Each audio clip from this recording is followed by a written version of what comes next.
Son necesarias para medir el tiempo y para entender nuestra posición en el universo, para cartografiar la Tierra y navegar los mares. Desde los primeros inventos del hombre a las tecnologías más avanzadas de la actualidad, las matemáticas han sido el eje sobre el que ha girado la vida humana. Los primeros pasos del viaje matemático del hombre los dieron las antiguas culturas de Egipto, Mesopotamia y Grecia. Culturas que crearon el lenguaje básico de los números y el cálculo.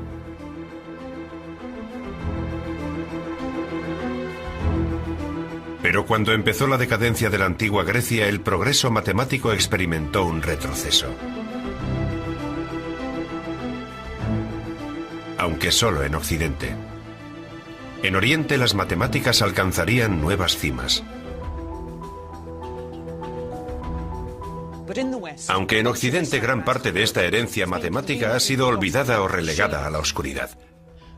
Los grandes descubrimientos matemáticos que cambiaron el mundo en el que vivimos no han recibido el crédito que merecen.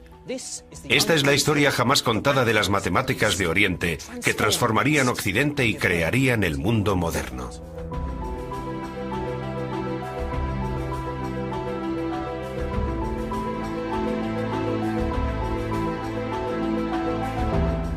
La historia de las matemáticas.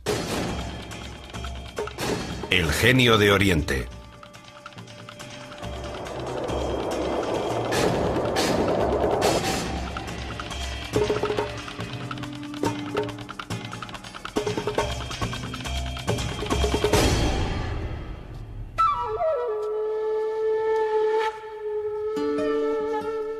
La Gran Muralla China tiene miles de kilómetros de longitud. Tardaron casi 2000 años en levantar esta gigantesca barrera defensiva, cuya construcción empezó el año 220 a.C., con el objeto de proteger al pujante imperio chino. La Gran Muralla China es una maravilla arquitectónica construida sobre un terreno alto y abrupto. En cuanto empezaron a construirla, los antiguos chinos se dieron cuenta de que tenían que hacer operaciones para calcular distancias, ángulos de elevación y la cantidad de materiales empleados. Por eso no debería sorprendernos que su construcción sirviera para que una serie de grandes matemáticos ayudaran a la creación del imperio chino. El centro de las antiguas matemáticas chinas era un sistema numérico increíblemente sencillo que sentó las bases de la forma de contar que tenemos hoy en día en Occidente.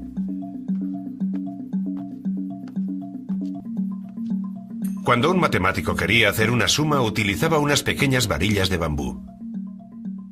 Esas varillas se disponían de forma que representaran a los números comprendidos entre el 1 y el 9.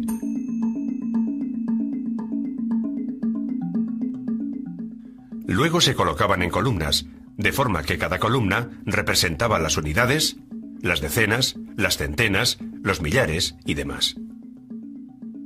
Así, el número 924 se representaba poniendo el símbolo 4 en la columna de las unidades, el símbolo 2 en la columna de las decenas y el símbolo 9 en la columna de las centenas. 924. Eso es lo que denominamos notación posicional decimal, y es muy similar a la que utilizamos actualmente. Nosotros también empleamos números del 1 al 9, y utilizamos su posición para indicar si son unidades, decenas, centenas o millares. Pero lo bueno de esas varillas es que sirven para acelerar los cálculos. De hecho, los antiguos chinos realizaban sus cálculos de forma muy similar a como aprendemos a hacerlos hoy en la escuela. Los antiguos chinos no solo fueron los primeros en utilizar la notación posicional decimal, sino que lo hicieron más de 1000 años antes de que Occidente adoptara ese sistema. Pero ellos solo lo utilizaban cuando calculaban con las varillas. Cuando escribían los números, los antiguos chinos no utilizaban la notación posicional decimal. Se servían de un método mucho más laborioso en el que unos símbolos especiales significaban decenas, centenas, millares y demás. Así, el número 924 se escribiría como 9 centenas, 2 decenas y 4. Un método no tan práctico como el anterior. El problema es que los antiguos chinos no tenían el concepto del cero, carecían de un símbolo para el cero. Sencillamente el cero no existía como número. Cuando utilizaban las varillas, dejaban un espacio en blanco donde hoy en día escribiríamos un cero. El problema surgía cuando intentaban escribir ese número, y por eso tuvieron que crear esos nuevos símbolos para las decenas, las centenas y los millares. Sin el cero, la escritura de los números se limitaba muchísimo. Pero la ausencia del cero no impidió que los antiguos chinos lograran grandes avances matemáticos. De hecho, en la antigua China existía una verdadera fascinación por los números. Según la leyenda, el primer soberano de China, el emperador amarillo, hizo que uno de sus dioses creara las matemáticas en el año 2800 a.C., puesto que creía que los números tenían significado cósmico. Y hoy en día los chinos siguen creyendo en el poder mágico de los números. Los números impares se consideran masculinos y los pares femeninos. Hay que evitar el número 4 a toda costa, y el número 8 trae buena suerte. Y los antiguos chinos también desarrollaron una versión temprana del actual sudoku. Lo llamaban el cuadrado mágico.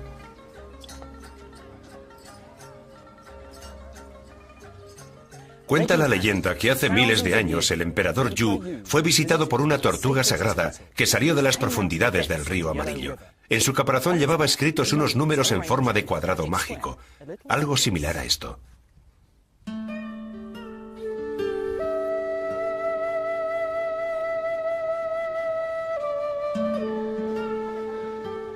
En este cuadrado, que se consideró que tenía un gran significado religioso, todos los números de cada línea, horizontal, vertical y diagonal, suman lo mismo, 15.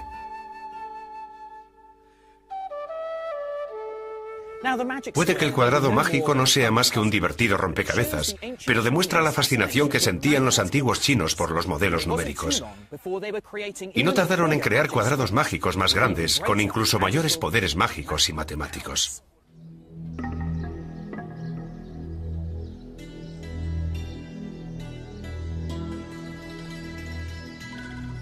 Pero las matemáticas también desempeñaron un papel fundamental en la corte del emperador. El calendario y el movimiento del planeta eran de máxima importancia para el emperador e influían en todas sus decisiones, hasta en la forma en la que organizaba su jornada. Así que los astrónomos se convirtieron en una parte muy importante de la corte imperial, y los astrónomos siempre eran matemáticos. Toda la vida del emperador estaba gobernada por el calendario, y él llevaba sus asuntos con precisión matemática. El emperador pidió a sus asesores matemáticos que idearan un sistema que le ayudara a acostarse con todas las mujeres que tenía en su vasto harén, sin saltarse a ninguna. Para ello, sus asesores matemáticos decidieron basar el harén en una idea matemática llamada progresión geométrica. Las matemáticas nunca han tenido una misión más divertida. Cuenta la leyenda que en un período de 15 noches, el emperador tenía que acostarse con 121 mujeres.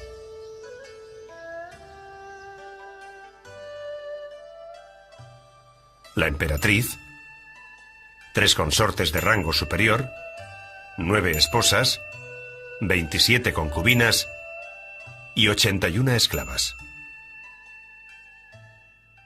Los matemáticos no tardaron en darse cuenta de que esto era una progresión geométrica, una serie de números en el que se pasa de un número al siguiente multiplicándolo siempre por el mismo número, en este caso por el número 3. Cada grupo de mujeres es 3 veces mayor que el anterior, así que los matemáticos no tardaron en establecer una rotación para asegurarse de que en un período de 15 noches el emperador pudiera acostarse con todas las mujeres de su harén. La primera noche se reservaba para la emperatriz, la siguiente para las 3 consortes de rango superior, seguían las 9 esposas y luego se acostaba con las 27 concubinas en rotación, 9 cada noche. Finalmente pasaba las 9 noches restantes con las 81 esclavas, en grupos de 9 cada noche.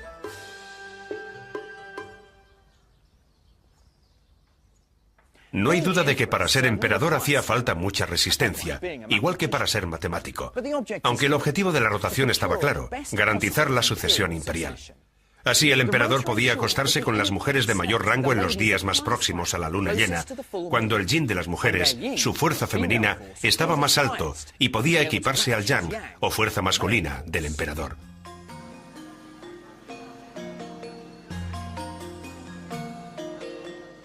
La corte del emperador no era el único entorno que dependía de las matemáticas.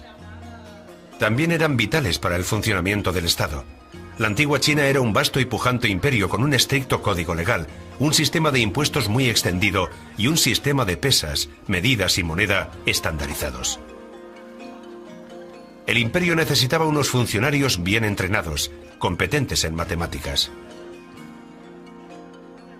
Y para educar a esos funcionarios contaban con un libro de texto matemático escrito probablemente en torno al año 200 a.C., los 9 capítulos. El libro es una compilación de 246 problemas de áreas tan prácticas como el comercio, el pago de salarios y los impuestos. Y en el centro de esos problemas podemos encontrar uno de los temas capitales de las matemáticas: cómo resolver las ecuaciones. Las ecuaciones son una especie de crucigramas crípticos. Dispones de una determinada información sobre unos números desconocidos y a partir de esa información tienes que deducir cuáles son los números desconocidos. Por ejemplo, con mis pesas y mi balanza he descubierto que una ciruela y 3 melocotones pesan un total de 15 gramos. Pero 2 ciruelas y un melocotón pesan un total de 10 gramos. A partir de esa información puedo deducir lo que pesan una ciruela y un melocotón. Así es como se hace. Si tomo la primera medida, una ciruela y 3 melocotones que pesan 15 gramos, y la doblo, obtengo que 2 ciruelas y 6 melocotones pesan 30 gramos.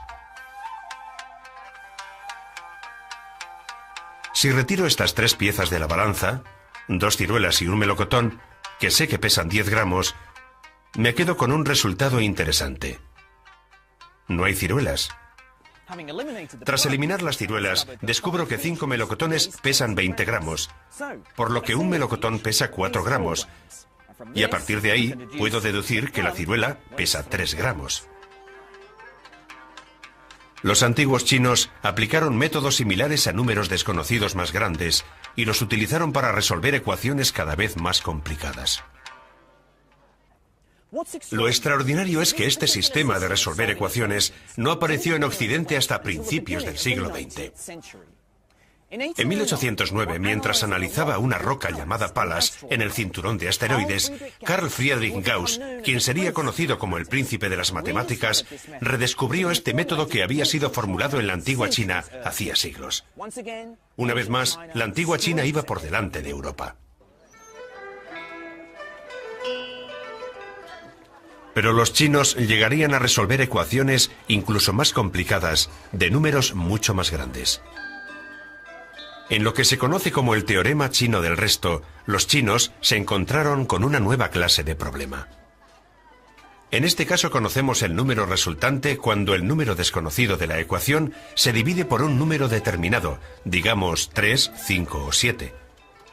Naturalmente, este es un problema matemático bastante abstracto, pero los antiguos chinos se las arreglaban para formularlo en términos prácticos. Una mujer en el mercado tiene una bandeja de huevos, pero no sabe cuántos huevos tiene. Lo que sí sabe es que si los coloca en filas de 3, le sobra un huevo. Si los coloca en filas de 5, le sobran 2. Pero si los coloca en filas de 7, descubre que le sobran 3. Los antiguos chinos descubrieron una forma sistemática para calcular que el número más pequeño de huevos que puede tener en esa bandeja es 52. Lo más asombroso de esto es que sea posible llegar a un número tan alto como 52 utilizando 3 números pequeños como 3, 5 y 7. Esta forma de estudiar los números se convertiría en un tema dominante en las matemáticas de los 2 últimos siglos.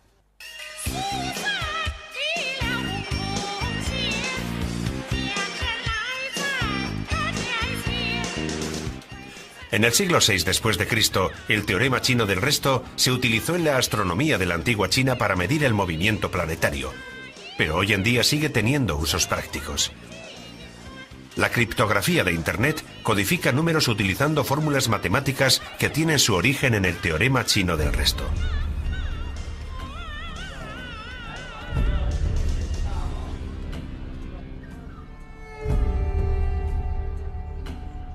En el siglo XIII las matemáticas se consideraban ya una parte importante del programa de estudios en más de 30 escuelas matemáticas repartidas por todo el país. Había llegado la edad de oro de las matemáticas chinas. Y su matemático más importante fue Qin Yu Xiao. Parece ser que Qin Yu Xiao era bastante canalla. Era un administrador imperial enormemente corrupto que recorrió China yendo de un puesto a otro, ya que de todos era expulsado por malversar el dinero del gobierno. Tampoco tenía reparos en envenenar a cualquiera que se interpusiera en su camino. Se cuenta que Qin Yu Xiao tenía reputación de ser tan violento como un tigre o un lobo, y tan venenoso como un escorpión o una víbora, por lo que no es extraño que fuera un feroz guerrero. Combatió durante 10 años contra los invasores mongoles, aunque durante la mayor parte de ese tiempo se quejó de que la vida militar le apartaba de su verdadera pasión. No era la corrupción, sino las matemáticas.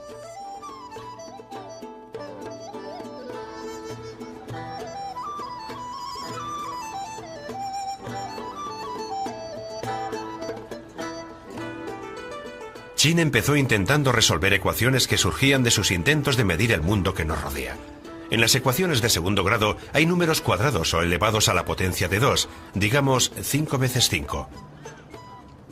Los antiguos mesopotámicos ya se habían dado cuenta de que estas ecuaciones eran perfectas para medir formas planas de 2 dimensiones, como la plaza de Tiananmen. Pero Qin estaba interesado en unas ecuaciones más complicadas, las ecuaciones cúbicas. En ellas se opera con números que son cúbicos o están elevados a la potencia de 3, por ejemplo 5 veces 5 veces 5. Y eran perfectas para capturar formas tridimensionales, como las del mausoleo del presidente Mao. Qin descubrió la siguiente forma de resolver las ecuaciones cúbicas.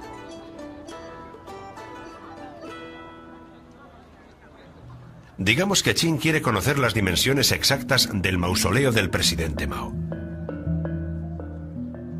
Sabe cuál es el volumen del edificio y las relaciones entre las dimensiones. Para obtener su respuesta, Qin utiliza los datos que conoce para formular una ecuación cúbica, y en base a esos datos hace un cálculo de las dimensiones. Aunque ha conseguido averiguar una buena proporción del mausoleo, aún le quedan algunas partes sin conocer. Qin toma esas partes y crea una nueva ecuación cúbica. Ahora puede afinar su primer cálculo intentando encontrar una solución a esta nueva ecuación cúbica, y así sucesivamente. Cada vez que lo hace, las partes que le sobran son más y más pequeñas, y sus cálculos son progresivamente más exactos. Lo sorprendente es que el método de Qin para resolver ecuaciones no fue descubierto en Occidente hasta el siglo XVII, cuando Isaac Newton formuló un método de aproximación muy similar. Lo bueno de esta técnica es que puede aplicarse a ecuaciones incluso más complicadas. Qin llegó a usar sus técnicas para resolver una ecuación con números elevados a la potencia de 10. Estamos hablando ya de una matemática de una complejidad extrema. Puede que Qin se adelantara muchos años a su tiempo, pero su técnica presentaba un problema. Solo le proporcionaba una solución aproximada, que podía servirle a un ingeniero, pero no a un matemático. Las matemáticas son una ciencia exacta. A los matemáticos nos gusta que las cosas sean precisas, y Qin no encontró una fórmula que le diera una solución exacta a esas complicadas ecuaciones.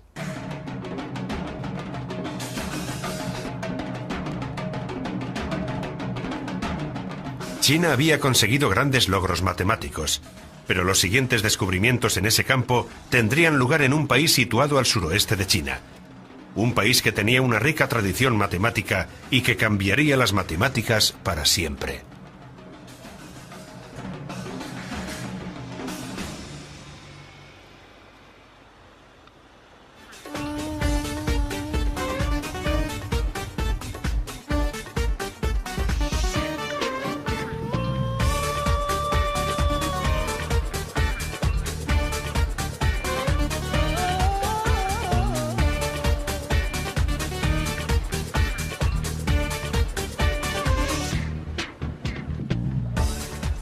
El primer gran regalo matemático de la India estuvo centrado en el mundo de los números. Al igual que los chinos, los indios habían descubierto los beneficios matemáticos de la notación posicional decimal y ya la utilizaban a mediados del siglo III después de Cristo. Se dice que los indios aprendieron ese sistema de los mercaderes chinos que viajaban por la India con sus varillas de contar. O puede que descubrieran el sistema ellos mismos.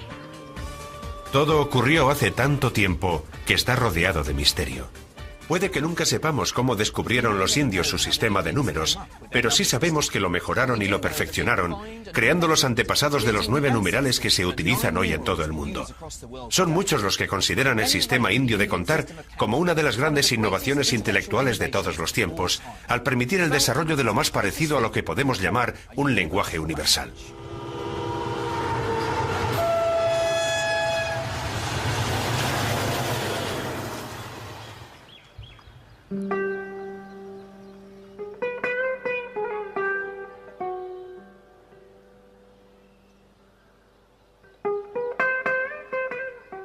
Pero faltaba un número, y fueron los indios quienes lo presentaron al mundo.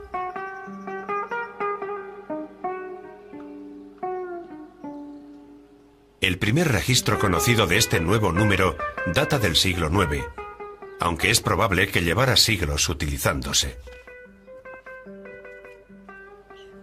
Este extraño nuevo número está grabado en el muro de un pequeño templo del fuerte de Gwalior, en el centro de la India. Este es uno de los verdaderos lugares sagrados del mundo matemático, y lo que estoy buscando aparece en esta inscripción en la pared. Aquí aparecen varios números, y aquí está el nuevo número, el 0.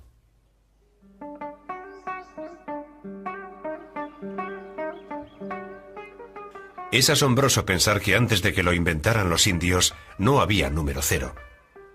Para los antiguos griegos simplemente no existía.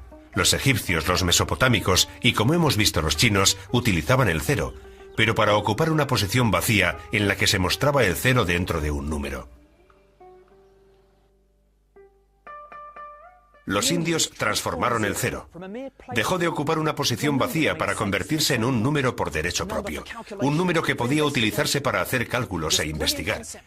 Este brillante concepto revolucionaría las matemáticas. Ahora, con solo 10 dígitos, del 0 al 9, era posible formar números astronómicamente largos de una forma increíblemente eficaz.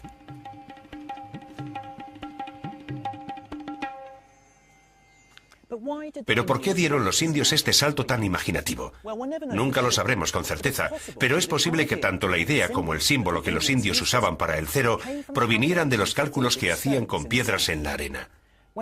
Cuando retiraban las piedras después de hacer los cálculos, quedaba un pequeño agujero redondo que representaba el movimiento de algo. La nada. Pero puede que exista también un motivo cultural para la invención del 0.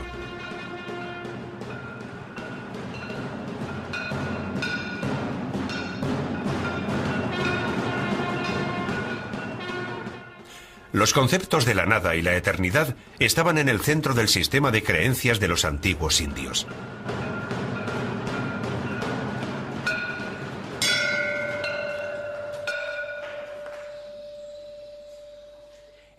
Según las religiones de la India, el universo nació de la nada. Y la nada es el objetivo definitivo de la humanidad.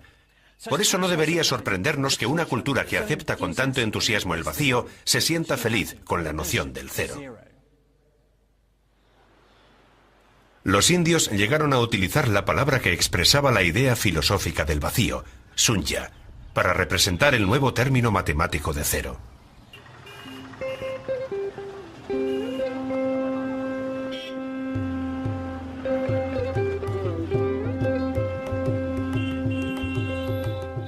En el siglo VII, el brillante matemático indio Brahmagupta demostró algunas de las propiedades esenciales del 0.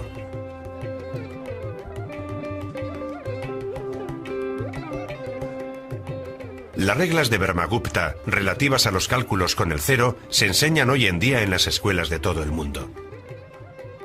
1 más 0 es igual a 1. 1 menos 0 es igual a 1. 1 por 0 es igual a 0.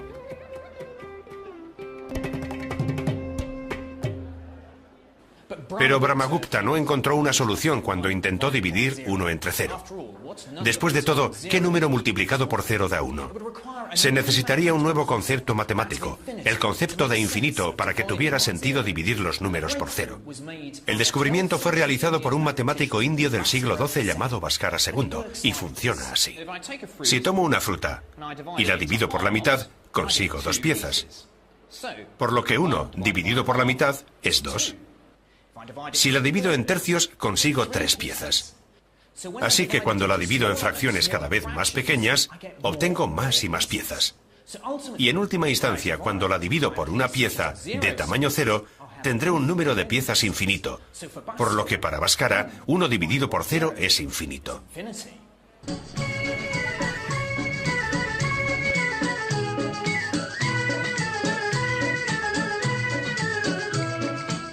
Pero los indios fueron más lejos en sus cálculos con el 0. Por ejemplo, si restándole 3 a 3 obtienes 0, ¿qué ocurre cuando le restas 4 a 3? Parece que no obtienes nada, pero los indios reconocieron que se trataba de una nueva clase de nada, los números negativos.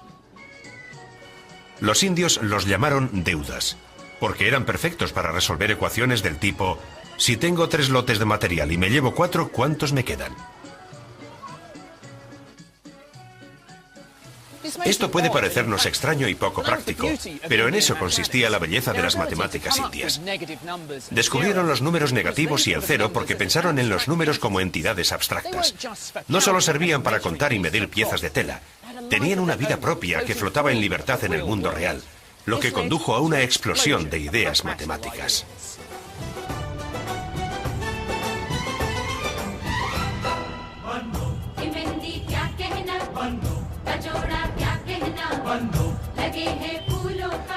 El enfoque matemático abstracto de los indios pronto reveló un nuevo aspecto del problema de cómo resolver las ecuaciones de segundo grado, esto es, las ecuaciones con números elevados a la potencia de 2. La idea de Brahmagupta de los números negativos le permitió ver que las ecuaciones de segundo grado siempre tienen 2 soluciones, una de las cuales podía ser negativa. Brahmagupta llegó incluso más lejos a la hora de resolver ecuaciones de segundo grado con 2 incógnitas, una cuestión que no sería considerada en Occidente hasta 1657, cuando el matemático francés Fermat desafió a sus colegas con el mismo problema, aunque él ignoraba que Brahmagupta había encontrado una solución a ese problema 1000 años antes. Brahmagupta estaba empezando a encontrar formas abstractas de resolver ecuaciones. Pero asombrosamente, también estaba desarrollando un nuevo lenguaje matemático para expresar esa abstracción.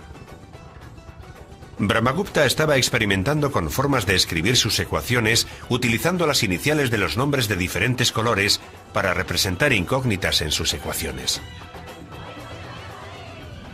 Estaba cobrando vida un nuevo lenguaje matemático que conduciría a las X y las Y's, que llenan las publicaciones matemáticas de hoy.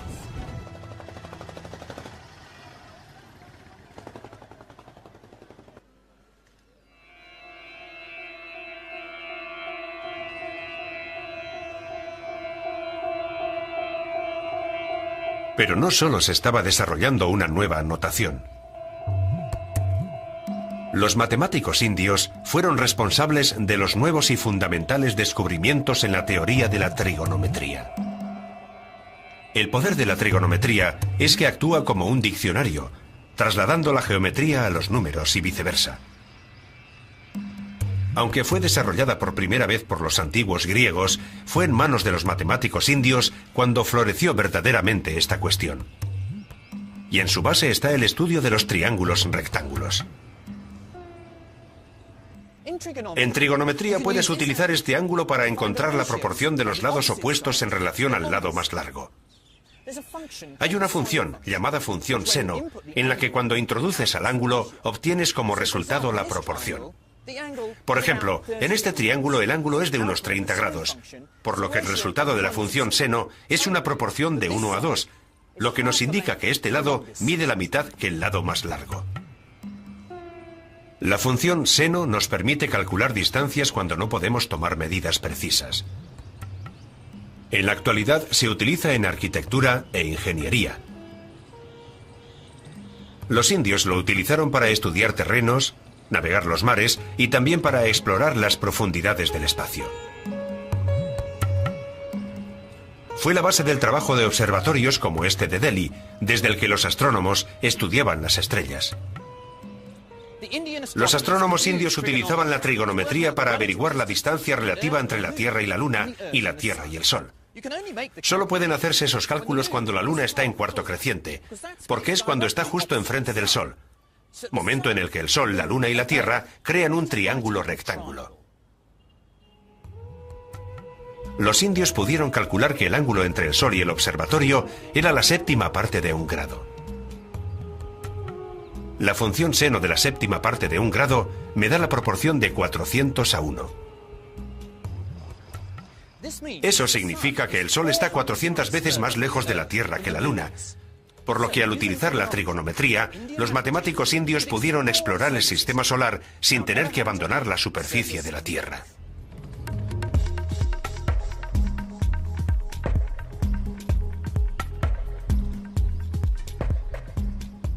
Los antiguos griegos habían sido los primeros en explorar la función seno, estableciendo valores precisos para algunos ángulos, pero no podían calcular el seno de todos los ángulos. Los indios fueron mucho más lejos al emprender una tarea colosal. Intentaron encontrar la forma de calcular la función seno de cualquier ángulo.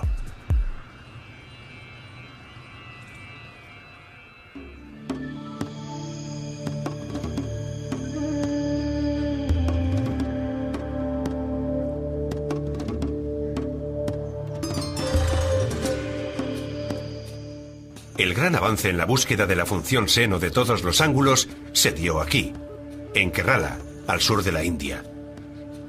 En el siglo XV esta parte del país se convirtió en la cuna de una de las escuelas de matemáticos más brillantes de la historia. Su líder se llamaba Marava y realizó varios descubrimientos matemáticos extraordinarios. La clave del éxito de Marava fue el concepto de infinito. Marava descubrió que podían sumarse cosas hasta el infinito con resultados impresionantes. Las anteriores culturas se habían puesto nerviosas con estas sumas infinitas, pero Marava se sentía cómodo jugando con ellas. Por ejemplo, así es como puede formarse el 1 sumando un número infinito de fracciones. Me dirijo de 0 a 1 en mi barca, pero puedo dividir mi viaje en un número infinito de fracciones. Primero puedo llegar a la mitad. Luego puedo avanzar un cuarto. Después un octavo. Posteriormente un 16avo. Y así sucesivamente. Cuanto más pequeñas sean las fracciones que recorro, más me acerco al 1.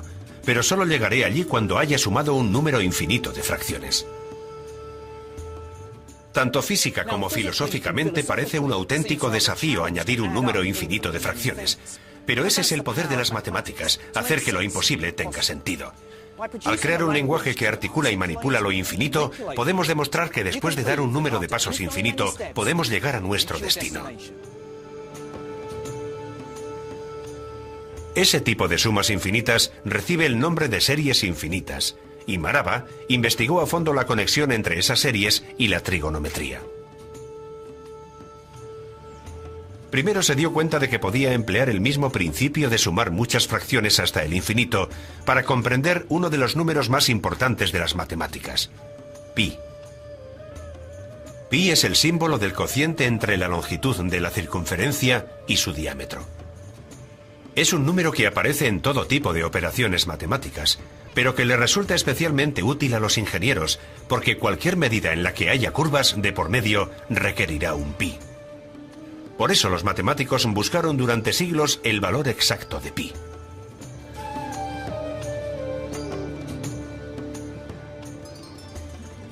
Fue en la India del siglo VI cuando el matemático Arrabiata estableció una aproximación muy precisa al valor de pi, 3,1416. Utilizó ese valor para medir la circunferencia de la Tierra y obtuvo una longitud de 39.736 kilómetros, que asombrosamente solo está a 112 kilómetros de su verdadera longitud.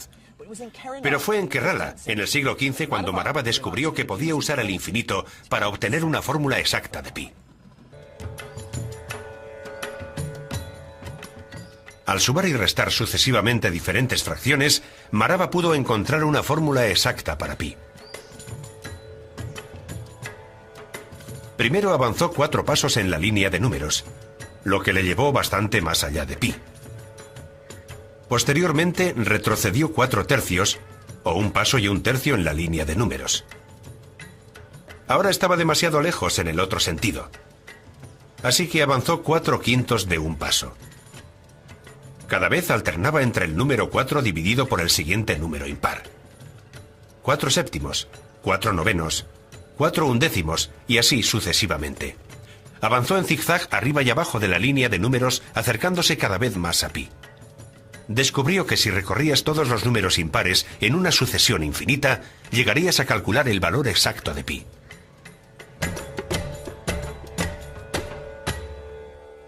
En la universidad me enseñaron que esta fórmula para pi fue descubierta en el siglo XVII por el matemático alemán Leibniz. Pero sorprendentemente la descubrió Marava aquí, en Kerala, 2 siglos antes. Utilizó las mismas operaciones matemáticas para conseguir expresiones de series infinitas para la fórmula seno en trigonometría. Y lo maravilloso es que ahora podemos utilizar esas fórmulas para calcular el seno de cualquier ángulo con cualquier grado de precisión.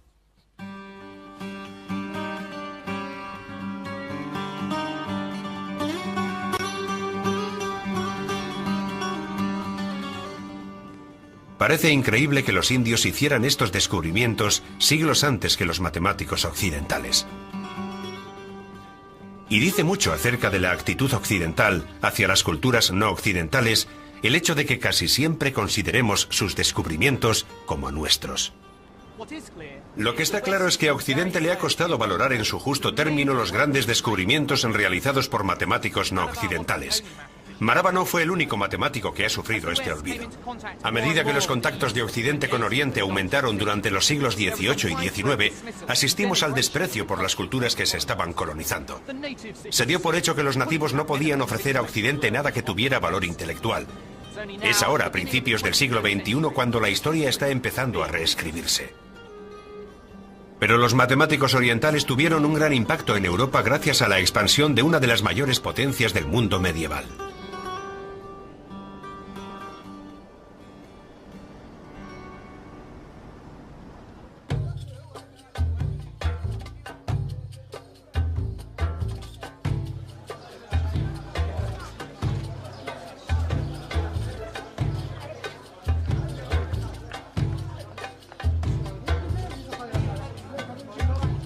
En el siglo VII un nuevo imperio empezó a extenderse por todo Oriente Medio.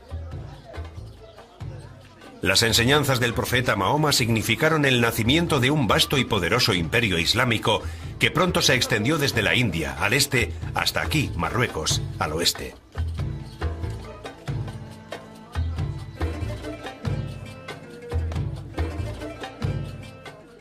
Y en el corazón de este imperio vibraba una pujante cultura intelectual.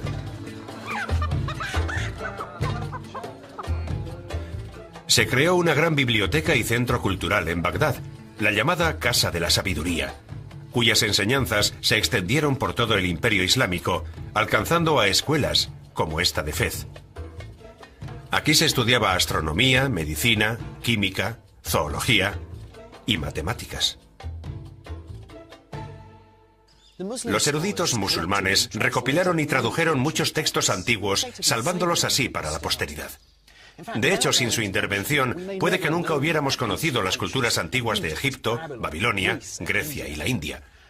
Pero los eruditos de la Casa de la Sabiduría no se conformaron con traducir las teorías matemáticas de otros. Querían crear sus propias matemáticas para avanzar en su conocimiento.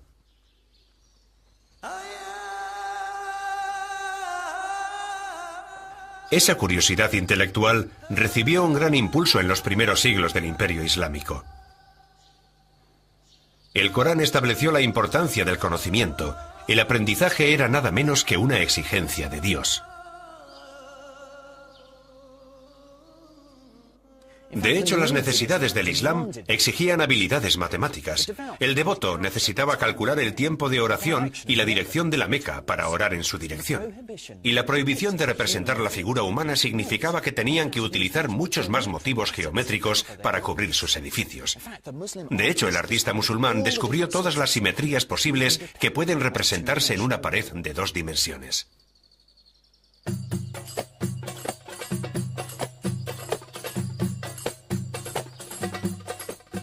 El director de la Casa de la Sabiduría en Bagdad era un erudito persa llamado Mohammed al-Khwarizmi. Al-Khwarizmi fue un matemático excepcional, responsable de la introducción en Occidente de 2 conceptos matemáticos clave. Al-Khwarizmi reconoció el increíble potencial que tenían los numerales indios para revolucionar las matemáticas y la ciencia. Su trabajo explicando el poder de esos números para acelerar los cálculos y hacer estos más exactos fue tan influyente que no tardaron en ser aceptados por los matemáticos del mundo islámico. De hecho, estos números se conocen actualmente como números hindúes arábigos. Estos números, del 1 al 9 más el 0, son los que se utilizan actualmente en todo el mundo.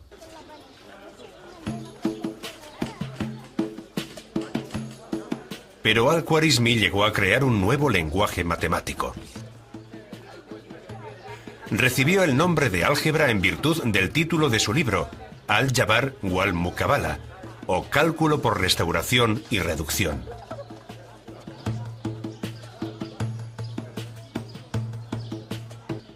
El álgebra es la gramática que explica cómo funcionan los números.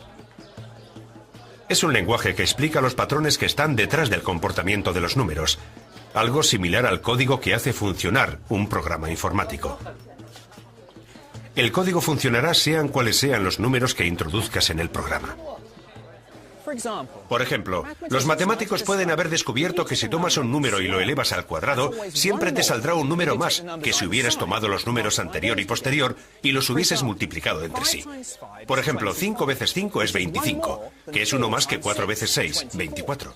6 por 6 es siempre 1 más que 5 por 7, y así sucesivamente. Pero ¿cómo podemos estar seguros de que eso será así con todos los números? Para explicarlo utilizaremos los pozos de teñir de esta curtidería.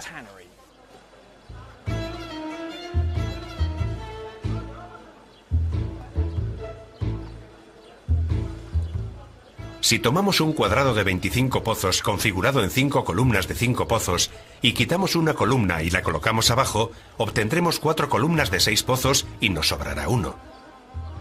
Pero independientemente de los pozos que haya en el lado del cuadrado, siempre podremos mover una columna de pozos, como hemos movido el otro, para que nos quede un rectángulo de pozos con un pozo de sobra.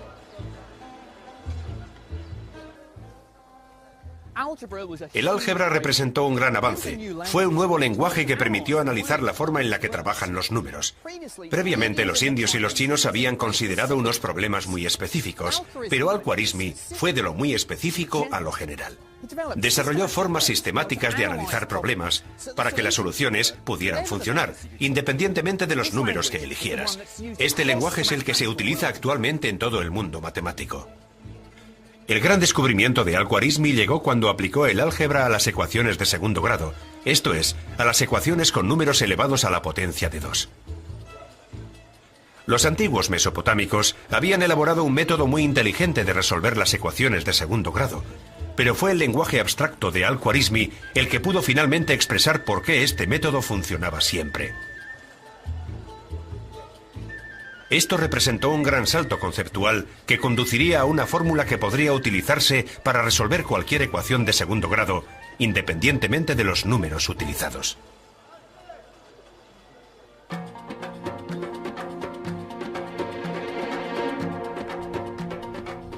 El siguiente santo grial matemático fue encontrar un método general que pudiera resolver todas las ecuaciones cúbicas.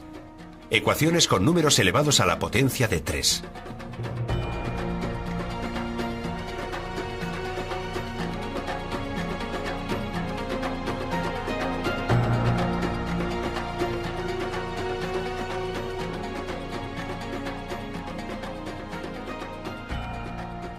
Fue un matemático persa del siglo XI quien se decidió a resolver el problema de las ecuaciones cúbicas.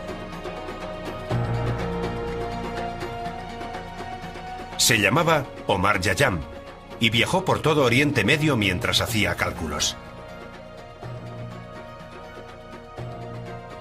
Pero Khayyam se hizo famoso por un motivo muy distinto, puesto que fue un poeta muy celebrado, autor del gran poema épico Rubaiyat.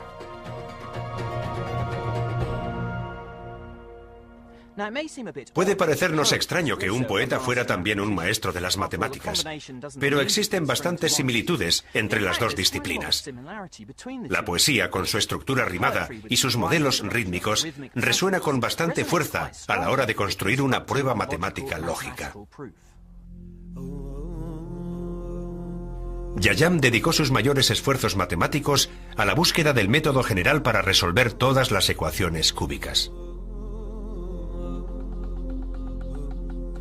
En vez de examinar los ejemplos particulares, Khayyam realizó un análisis sistemático del problema, fiel al espíritu algebraico de Al-Khwarizmi. El análisis de Khayyam reveló por primera vez que había varios tipos de ecuaciones cúbicas, pero lo que le impidió avanzar en esa dirección es que seguía muy influido por la herencia geométrica de los griegos, lo que le impedía separar el álgebra de la geometría. De hecho, ni siquiera consideraba las ecuaciones de mayor grado, porque describían objetos geométricos en más de 3 dimensiones, algo que él juzgaba imposible. Aunque la geometría le permitía analizar esas ecuaciones cúbicas hasta un determinado punto, seguía sin poder encontrar una solución puramente algebraica. Tendrían que pasar otros 500 años antes de que los matemáticos consiguieran encontrar una solución general a las ecuaciones cúbicas. Y esa solución se encontraría finalmente en Occidente, en Italia.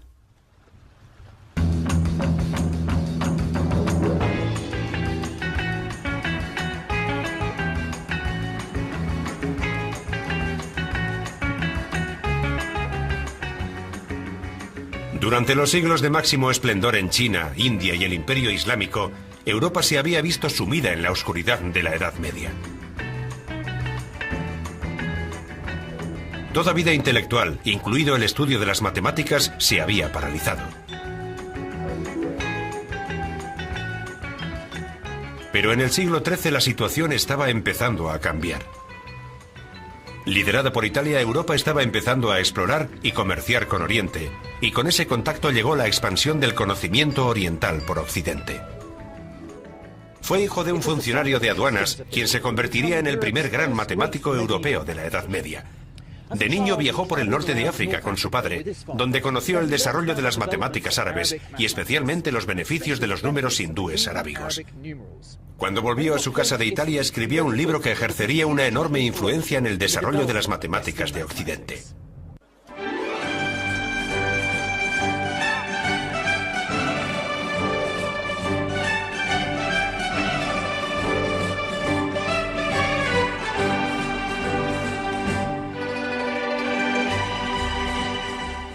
El matemático se llamaba Leonardo de Pisa, más conocido como Fibonacci. Y en su libro de cálculo, Fibonacci expuso el nuevo sistema de numeración, demostrando lo sencillo que era comparado con los numerales romanos que se utilizaban por toda Europa.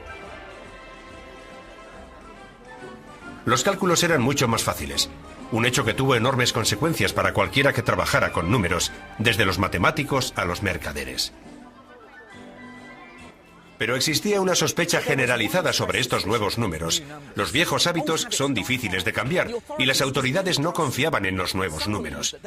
Algunos creían que sería más fácil cometer fraudes con ellos y que podían manipularse. Y otros pensaron que a partir de ahora sería tan sencillo hacer cálculos que las masas perderían el respeto por los eruditos que sabían cómo utilizar los viejos números romanos.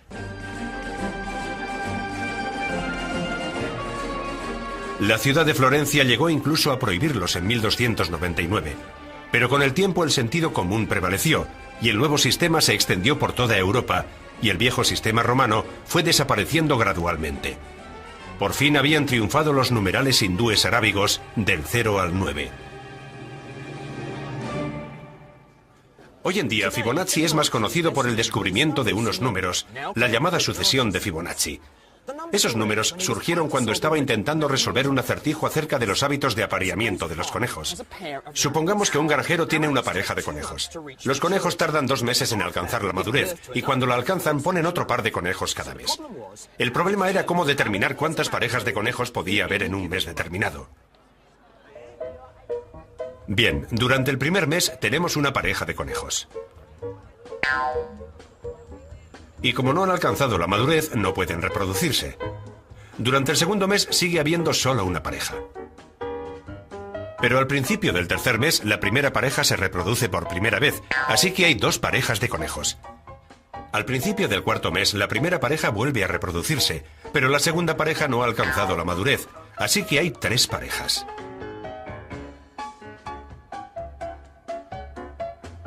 En el quinto mes la primera pareja se reproduce y la segunda se reproduce por primera vez.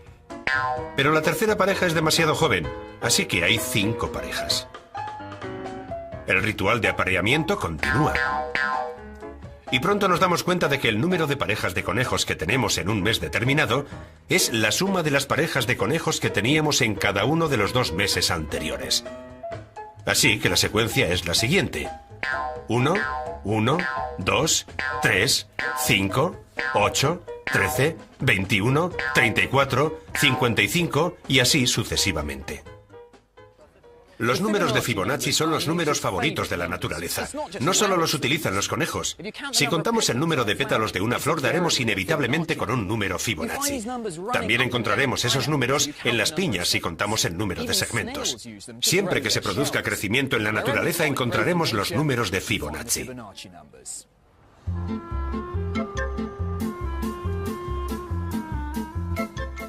Pero el siguiente gran descubrimiento en las matemáticas europeas no llegaría hasta principios del siglo XVI. Había que encontrar el método general para resolver todas las ecuaciones cúbicas. Y ese método se encontró aquí, en la ciudad italiana de Bolonia. La Universidad de Bolonia fue un verdadero crisol del pensamiento matemático europeo durante principios del siglo XVI. Llegaron estudiantes de toda Europa, que desarrollaron una nueva forma de entretenimiento-espectáculo, la competición matemática.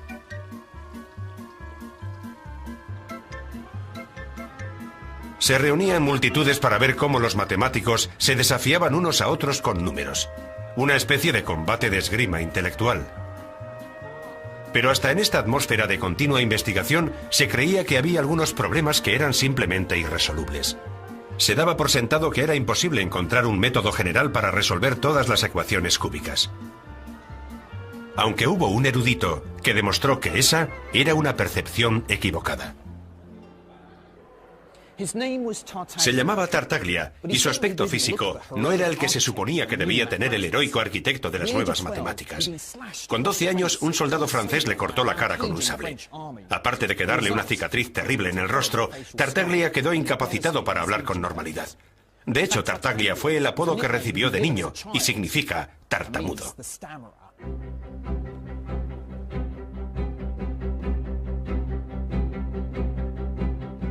Rechazado por sus compañeros de estudios, Tartaglia se centró en las matemáticas y no tardó en descubrir la fórmula para resolver un tipo de ecuaciones cúbicas. Pero Tartaglia pronto descubrió que no era el único que creía haber resuelto el problema de las ecuaciones cúbicas. Un joven italiano llamado Fior alardeaba de poseer la fórmula secreta para resolver las ecuaciones cúbicas. Cuando los 2 matemáticos hicieron públicos sus descubrimientos, se organizó una competición que les enfrentaría cara a cara. El combate de esgrima intelectual del siglo estaba a punto de empezar.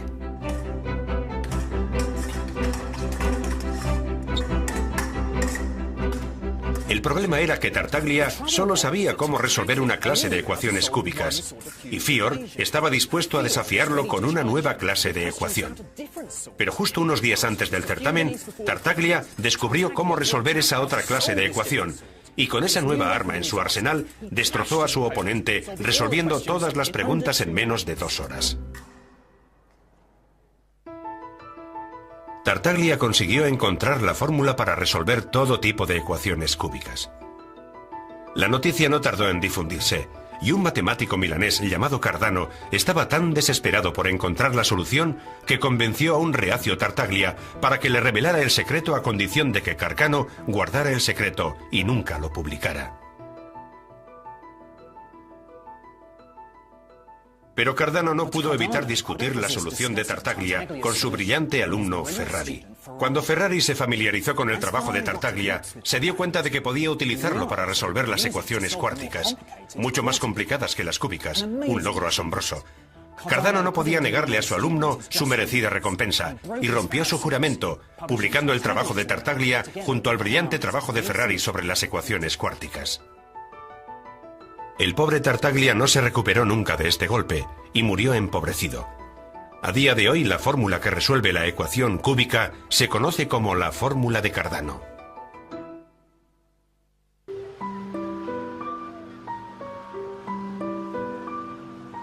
Puede que Tartaglia no lograra la gloria en vida, pero su trabajo matemático consiguió resolver un problema que había desconcertado a los grandes matemáticos de China, India y el mundo árabe. Fue el primer gran descubrimiento matemático realizado en la Europa moderna.